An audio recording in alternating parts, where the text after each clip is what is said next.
Jnanakosha, Puranas, Introduction.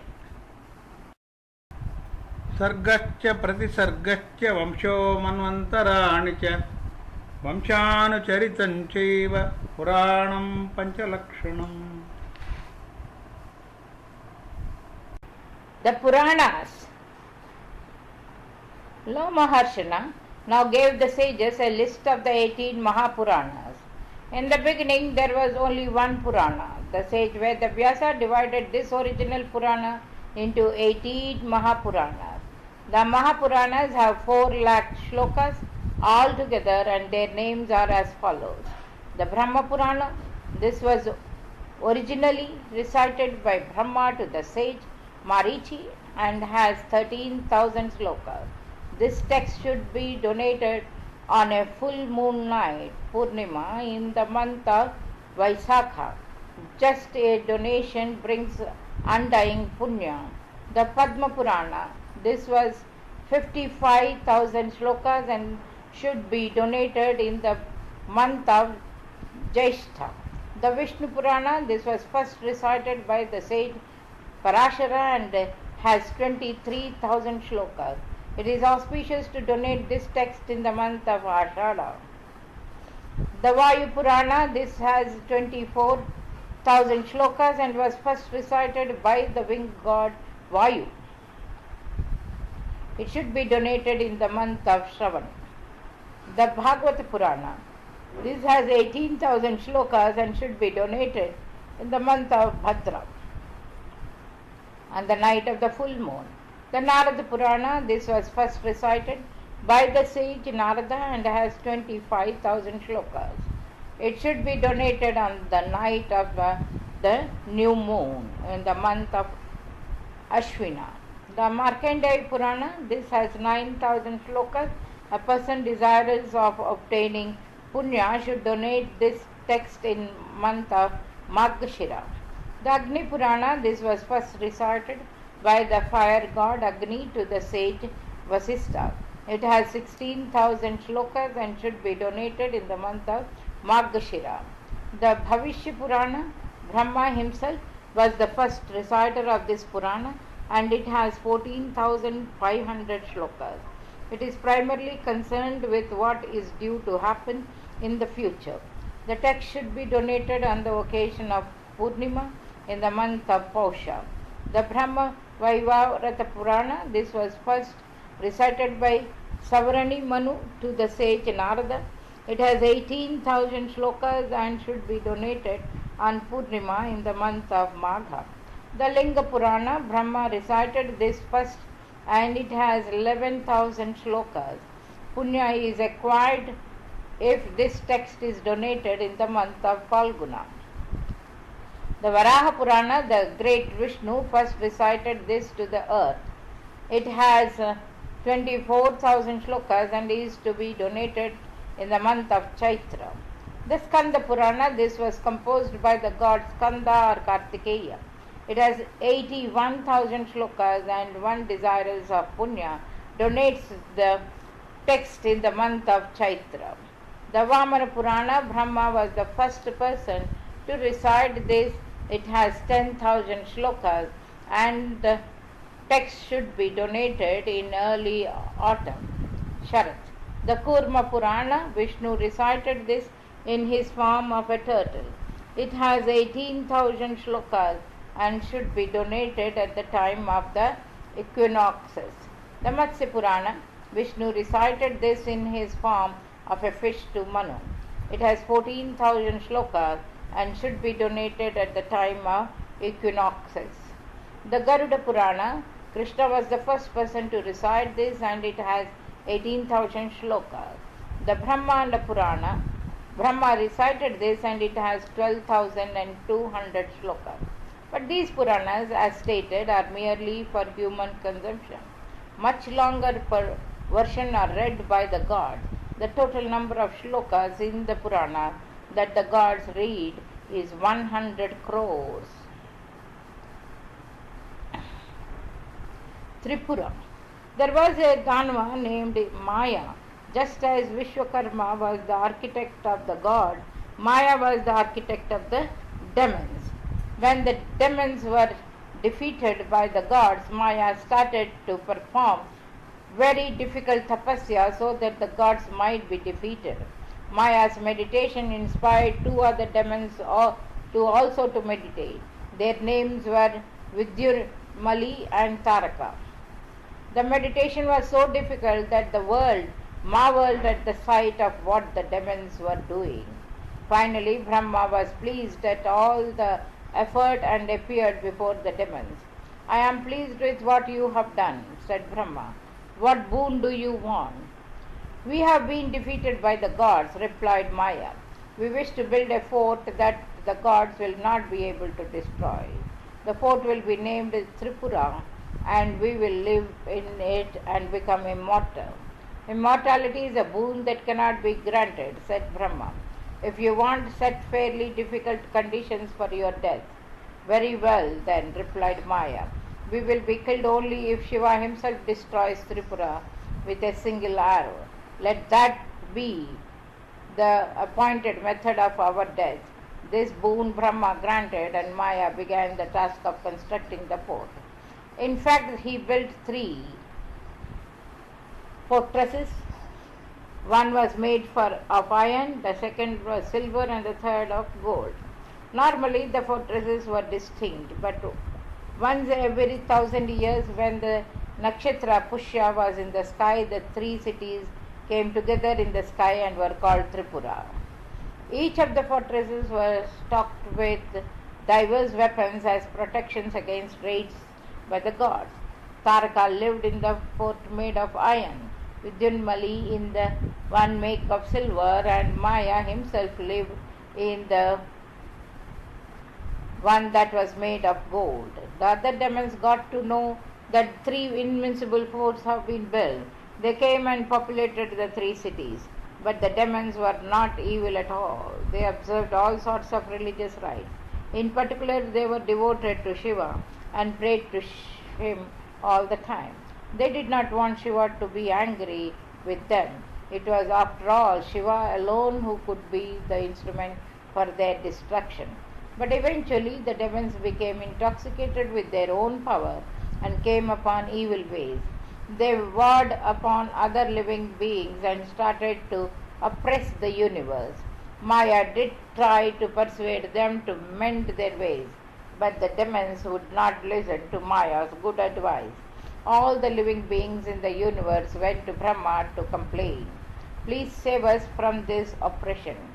They said, it is because of your boon that the demons have become so powerful. I cannot help you, replied Brahma. The boon is such that the Shiva alone can destroy Tripura. Let us all pray to Shiva. The gods, the sages, and the humans started to pray to Shiva. Pleased with these prayers, Shiva promised to destroy Tripura. A special chariot was built for Shiva to ride in. Brahma himself agreed to be the charioteer. The army of the god got ready to help Shiva in his war against Tripura. A terrible war raged between the gods and the demons. Nandi is one of the Shiva's companions. Nandi fought with Vidyunmali and slew the demons after a fierce battle. But Maya knew all sorts of magical tricks. He was particularly well versed in the use of herbs. Maya gave Vidyunmali a bath in the juice of magical herbs, and Vidyunmali immediately revived. This act greatly boosted the demons' morale, and they began to fight with reverent vigor. Any demons who were killed were instantly revived by Maya. But when Shiva himself entered the fray, the demons were put to fight. Even the herbs that resurrected dead demons proved to be no avail. Nandi killed Tarakasura after a fierce duel. The demons were disheartened, but Maya reassured them. Don't forget the boon, he said. There are only some special conditions under which Tripura can be destroyed. Otherwise it is indestructible. Pushya Nakshatra is in the sky now, and soon the 3 cities will come together as one. The only person who can destroy it then is Shiva. and he must do it with a single arrow. All we have to do is ensure that Shiva cannot shoot the arrow and we are safe. But this was easier said than done. It was no mean task to repel Shiva and his cohorts. Nandi killed Vidyunmali a second time. As soon as the three cities came together, Shiva shot a flaming arrow which completely burnt up Tripura and all the demons who were within. The only one who was saved was Maya. He did not die because he was extremely devoted to Shiva. Ever since that, Maya has lived under the water. The measurement of time. The smallest unit of time is a nimesha. This is the amount of time it takes to blink. 15 nimeshas make one kasta and 30 kastas are one kala. 30 kalas, one muhurta, and there are 30 muhurtas in one divavrata. 15 muhurtas constitute the day and 15 muhurtas make up the night. 1 month of humans is 1 day for the ancestors, Pitri. Shukla Paksha is the lunar fortnight during which the moon waxes, and Krishna Paksha is the lunar fortnight during which the moon wanes. Shukla Paksha corresponds to night for the ancestors and Krishna Paksha corresponds to day. Thus 30 human months are merely 1 month for the ancestors. 360 human months are 1 year for the ancestors. 1 human year is 1 Divyavrata for the gods. The human year is divided into 2 ayanas, which consisting of 6 months. These are known as Uttarayana and Dakshinayana. Uttarayana is day for the gods and Dakshinayana is night. 30 human years are 1 month for the god and 360 human years are 1 year for the gods. Time is divided into 4 yugas. These are known as Satya Yuga or Krita Yuga, Treta Yuga, Dwapar Yuga and Kali Yuga. The lengths of these yugas are defined in terms of years of the god. Satya Yuga has 4,000 years of the gods. Treta Yuga 300, Dwapara Yuga 2,000 and Kali Yuga 1,000.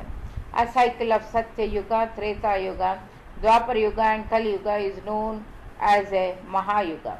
Thus a Mahayuga would seem to consist of 10,000 years of the gods, but this is not quite correct. In between any 2 yugas are intervening periods known as Sandhya Mahashas. For example, the Sandhya Mahasha for Satya Yuga is 400 years, for Treta Yuga 300 years, for Dwapar Yuga 200 years and for Kali Yuga 100 years. Once one adds the Sandhya Mahashas, a Mahayuga adds up to 12,000 years of the gods. A little over 71 yugas constitute one Manvantara. 14 such Manvantaras are one Kalpa. A Kalpa is merely 1 day for Brahma. At the end of Brahma's day, the universe is destroyed. It is then created afresh when a new day dawns for Brahma. The characteristics of the yugas. As one progressively moves down the scale from Satya Yugas to Kali Yuga, the power of virtues diminishes and evil starts to triumph. The Treta Yuga people were virtuous. The system of Varna Ashrama Dharma goes back to Treta Yuga. This is typified in the principle of 4 Varnas and 4 Ashramas. The 4 Varnas are Brahmanas, Kshatriyas, Vaishyas and Shudras. Each class has its proper place, each its assigned occupations as determined by the principles of division of labor. The 4 ashramas are Brahmacharya, Grahasthashram, Vanaprasthashram and Sannyasashram. Everyone followed the tenets of Varnashram ashram in Treta Yuga. Individuals were equally handsome and equally wealthy. Poverty and disease were unknown.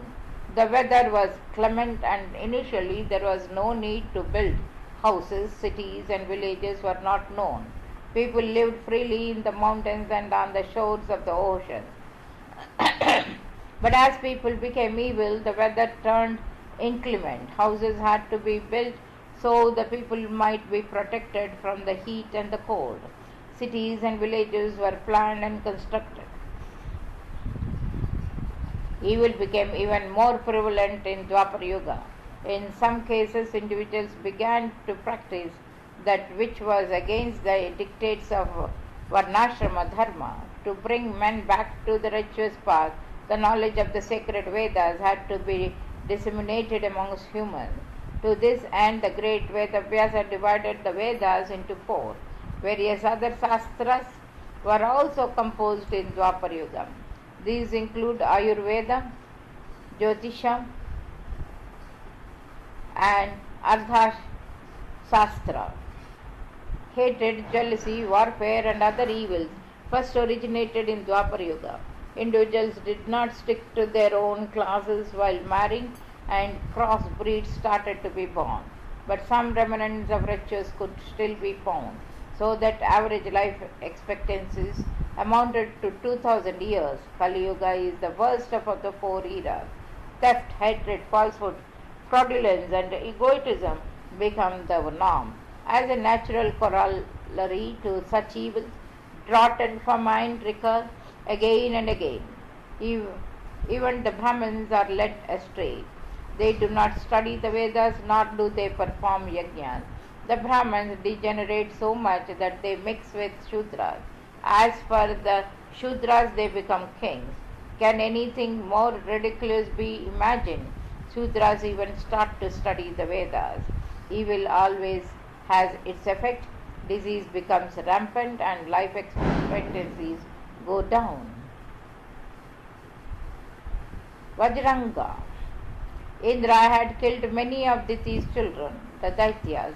Diti had wished to obtain a son who will kill Indra, but because she had not been able to adhere to the stipulated religious rites, the sons who had been born had become friends and companions of Indra. But Indra continued to attack and kill the demons. Diti therefore prayed to her husband Kashyapa yet again that she might have a son who would defeat Indra. Your wish will be granted, said Kashyapa, but you will have to meditate hard for 10,000 years. Indra's weapon is the Vajra, and the son who will be born will have a body, Anga, that is as tough as the Vajra, will be able to do him no harm. Diti meditated for 10,000 years and in due course gave birth to this powerful son. Vajranga was invisible. When Vajranga grew up, Diti told her son, Indra has killed many of my sons. I am thirsting for revenge. Go and kill Indra. Vajranga set for heaven. He defeated Indra very easily and tied him up. He then brought Indra home to his mother and prepared to kill the king of the gods. Indra's death would have been a great calamity, and Brahma and Kashyapa rushed there. Vajranga, they said, please do not kill Indra. Let him go. If someone who deserves respect is insulted, that is like death for him. Indra has been defeated by you. He has therefore been insulted and is as good as dead. There is no need to physically kill him. Moreover, the very fact that you are letting Indra go at our request will be known to all. Even if he lives, everyone is going to regard him as dead. Listen to our request and let him go. I am not averse to that suggestion at all, replied Vajranga. I have no intention of killing Indra. I was merely obeying my mother's instruction. How can I refuse two such devoted individuals like you? One of you is the creator of the whole universe, and the other one is my own father. I will let Indra go, but please grant me a boon. Grant me the boon that I may be able to perform a lot of tapasya. This boon was readily granted. In addition, Brahma created beautiful woman named Vajrangi and married her off to Vajranga.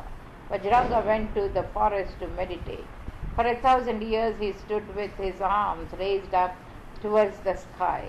and in this posture he meditated. He then stood on his head for 1,000 years more and meditated. As a final part of the tapasya, he wished to meditate under the water for 1,000 years more. When Vajranga entered the water, his wife Vajrangi patiently waited for her husband to return, and all the while she too meditated. But Indra was not going to let sleeping dogs lie. He adopted the form of a monkey and uprooted all the trees in Vajrangi's hermitage. He next adopted the form of a sheep and ate up all the grass that was there. As a snake, he tried to bite the lady. Finally, he adopted the form of a cloud and drenched the hermitage in torrents of rain. Since Vajrangi was meditating, she was in no position to retaliate or protect himself. She had to bear all these depredations when the 1,000 years were over. Vajranga returned. He was shocked to learn if the tortures that his wife had been subjected to by Indra. He began to meditate again. This time he wished for a son who would kill Indra. Brahma appeared and granted Vajranga the desired boon. You will have a son who will be the scourge of the gods, said Brahma. He will be called Taraka. For 1,000 years Vajrangi bore the baby in her womb. When Taraka was born, the earth trembled and tidal waves were created in the ocean. Fierce storms started to rage. Wild animals rejoiced and the sages shuddered. In due course, Taraka was crowned the king of the demons.